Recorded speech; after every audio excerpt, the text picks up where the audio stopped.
All right, ladies and gentlemen, welcome back to another episode of the Mainly Hoops podcast, where we're diving into the latest game tomorrow, Gonzaga and Creighton in Spokane. Cody, what are your initial thoughts on this matchup? Yeah, obviously Gonzaga on was that Saturday night was able to kind of dominate Oklahoma, particularly on the interior. And I think that could be the theme here again. It's definitely a much worse interior defense that Creighton has this year. There's no more Kalkbrenner walking through that door. A 4-time Big East Defensive Player of the Year, the National Defensive Player of the Year last year. I mean, I'm not like Owen Freeman is not a bad defender by any means, but he is a major downgrade from Ryan Kalkbrenner. Like anybody that you're throwing at the center spot this year was going to be a downgrade. But ultimately, it's a Creighton defense that I watched on opening night against South Dakota and was just not impressed at all. There's a lack of point of attack defense and a lack of rim protection. And when you're playing a post-up oriented offense, particularly in the half court in Gonzaga, and you're matched up with a Creighton defense that typically single covers the post and really almost never doubles down unless they're at a severe disadvantage, which I believe they are here. And I think this is a pretty bad matchup for Creighton.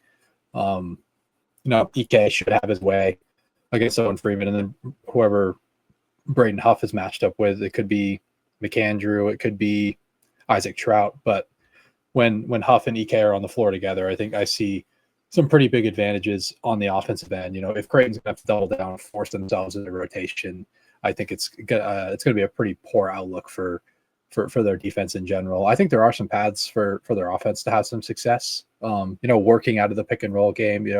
Gonzaga's going to hard hedge most of those pick and roll actions. So Owen Freeman being able to create out of the short roll and find some open shooters throughout the course of this game. Finding guys like Josh Dix and McAndrew and Blake Harper, Zugic. They have a lot of good off ball shooters, and if they're able to generate some open ones, like EK and Huff aren't the greatest defenders in space. They're not the greatest recovery defenders out there. And if you can get Gonzaga's defense into rotation, albeit it is much more athletic than it was last year, I do think there are some paths for Creighton to generate some offense as well. Marcus, what are your initial thoughts on this matchup?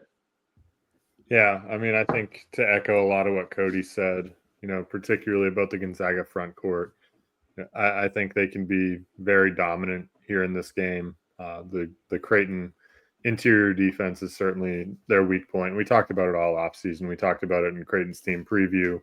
Kalkbrenner's gone, and they just play. It's the way they play too. They're a pretty conservative defense that doesn't really look to put a ton of pressure on you. They, like Cody said, not going to double really. They're not going to try and turn you over. They're not going to foul you much. It's just the way that they play, and I think that's a really bad recipe against this Gonzaga front court that's going to put a ton of pressure on you on the interior, right? Like EK and Huff are going to be, going at you constantly in this game, which just doesn't set up very well. You're looking at Creighton, who gave up 21 offensive rebounds to South Dakota on opening night. You've got a Gonzaga team that's 25th in the country through 2 games in offensive rebound rate. So I think that even if Gonzaga isn't able to, for whatever reason, isn't scoring the ball as easily as we think they might, they should be able to get on the offensive glass against this Creighton team and have success there. So I don't really see it working out all that well for Creighton. Like you said, though, I do think Owen Freeman can be solid as a creator on the offensive end. We talked about that back in their team preview, how they're really lacking sort of the on-ball creation at the guard spot that they normally have. So Owen Freeman kind of has to be that guy. And I think this is a matchup where he might be able to. I'll be interested to see kind of what Creighton does, what Gonzaga does with the 2 bigs, against this team, because they're going to have a lot of off-ball shooting out there. who's going to guard who, if they're going to play Ike and Huff together at the same time. Like you said, they're not overly mobile. So seeing what that looks like on the Gonzaga defense could be interesting. But I just think that ultimately, like, Gonzaga's offense is going to be too much to overcome in this matchup. Cody, Gonzaga obviously favored pretty heavily here. What does Creighton have to do to make it a competitive game, or maybe even win the game if there's any chance of an upset? Yeah, they're going to have to win this game on the offensive end, I believe. The more they put the ball in the basket, the more they can limit transition, which is what, Creighton's always done a good job of limiting transition. If they can win this game with their offense and somehow, slow this pace down a little bit, giving them more of a chance, up the variance in this game a little bit. And they're just going to have to mix up looks on the defensive end. I know that's not something that McDermott defenses have really done in the past. I know, like, when they've had like a pretty severe mismatch in the paint, they will have to send a second guy.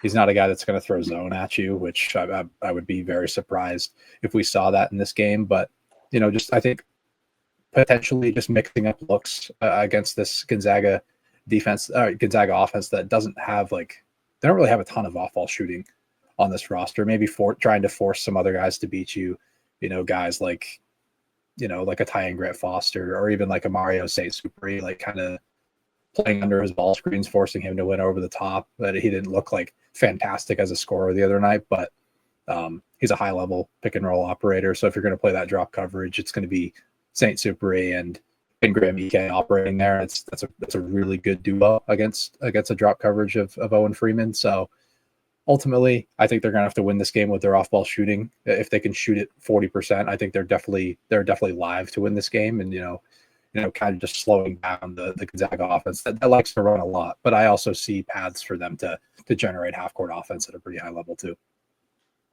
Marcus, what does Gonzaga have to do to put those upset chances to bed and come out of here with a win?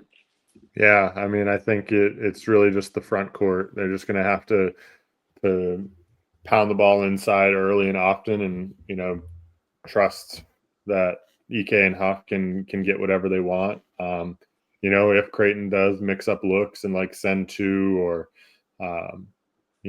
just play things a little bit differently, maybe then like other guys just have to step up and make shots, right? Which, like, that's been a concern of ours for Gonzaga on this end is, do they have enough shooting to beat teams from the outside? But even then, if that happens, like, Gonzaga can just try and get on the offensive glass, which I think they should be able to have some success in this game, especially if both Ike and Huff are on the floor.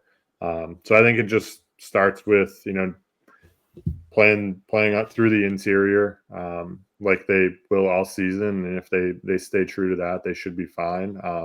They're going to need, I think, Ike and Huff to kind of stay on the floor here, stay out of foul trouble, which I think they should be able to against this team, this Creighton offense that, like Cody said, is going to rely a lot on their perimeter shooting. I don't know as if they're going to put a ton of pressure on the rim.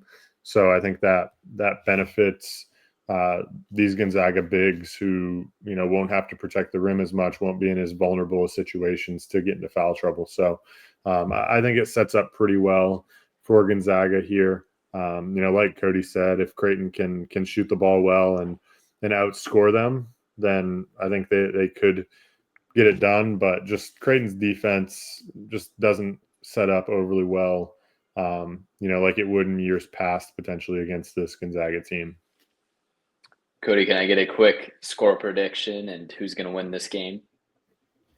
Yeah, I think Gonzaga is going to win this game pretty handily. I think they start their dominance from the start of this game. This game reminds me a little bit of the second game they played this year against Oklahoma.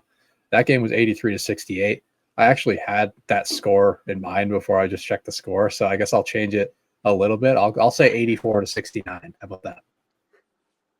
Marcus, what do you got? Yeah, I think Gonzaga has a chance here to crack 90. I'm going to say they get to 90. I think they win 90-73. All right, we're going to wrap things up here. As always, thank you for listening to the Mainly Hoops podcast.